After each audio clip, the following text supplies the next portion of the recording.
বিএনপির ভারপ্রাপ্ত চেয়ারম্যান তারেক রহমান বলেছেন, স্বৈরাচার পালিয়ে গেলেও অদৃশ্য শক্তি ধীরে ধীরে আরও দৃশ্যমান হচ্ছে।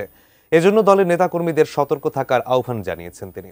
বলেছেন, দলের নাম ব্যবহার করে কেউ যেন ব্যক্তি স্বার্থ হাসিল করতে না পারে, সে ব্যাপারে সবাইকে ঐক্যবদ্ধ থাকতে হবে। ৯ বছর পর কিশোরগঞ্জ জেলা বিএনপির ত্রিবার্ষিক সম্মেলন অনুষ্ঠিত হয় শনিবার শহরের পুরনো স্টেডিয়ামে। এ সময় বিএনপিকে ফিনিক্স পাখির সঙ্গে তুলনা করে দলটির মহাসচিব মির্জা ফখরুল ইসলাম আলমগীর বলেন, যারাই এ দলের বিরুদ্ধে ষড়যন্ত্র করেছে তারাই পালাতে বাধ্য হয়েছে।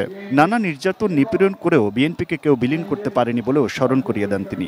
এই যে কথাবার্তা বলে রাজনৈতিক দলগুলো বলে, যাদের কালকে জন্ম হয়েছে তারাও বলে, যারা 1971 সালে ভিন্ন জায়গায় ছিল, ভিন্ন অবস্থানে ছিল, তারাও বলে, তাদের জানা উচিত বিএনপি হচ্ছে সেই দল, যেই দল হচ্ছে ফিনিক্স পাখির মতো বহুবার চেষ্টা করা হয়েছে বিএনপিকে ধ্বংস করবার, বিএনপিকে ভেঙে ফেলবার, কিন্তু বিএনপিকে কেউ ভাঙতে পারেনি।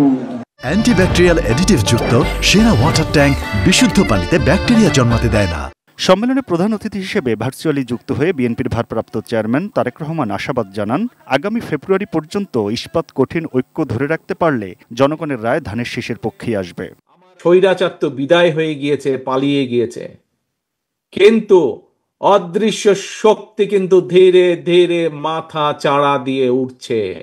মনে আছে আপনাদের, এই কথাটি আমি বিভিন্ন সময় বলেছি। আজকে থেকে প্রায় 1 বছর আগে আপনারা বহু মানুষ সেদিন সেখানে উপস্থিত ছিলেন। প্রিয় সহকর্মীবৃন্দ,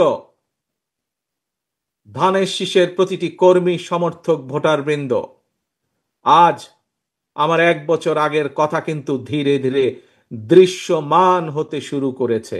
দেশের মানুষের অধিকার প্রতিষ্ঠায় বিএনপি নেতাকর্মীদের ঐক্যবদ্ধ হয়ে কাজ করার আহ্বান জানিয়ে তিনি বলেন, জনগণের সাথে থাকতে হবে, জনগণকে পাশে রাখতে হবে। শহীদ জিয়া এবং দেশনেত্রী খালেদা জিয়ার প্রত্যেকটি সৈনিকে আমাদের অত্যন্ত সচেতন থাকতে হবে। কেউ যেন আমাদের নাম ব্যবহার করে, এই দলের নাম ব্যবহার করে, বিএনপির নাম ব্যবহার করে তাদের ব্যক্তি স্বার্থ হাসিল করতে না পারে। জনগণের সিদ্ধান্তের সামনে জবাবদিহিমূলক সরকার প্রতিষ্ঠা হবে বলেও আশা করেন বিএনপির ভারপ্রাপ্ত চেয়ারম্যান। কোনো বিভ্রান্তি কেউ ছড়াতে না পারে দলের সম্পর্কে। Aminul Islam, ATN news, Dhaka.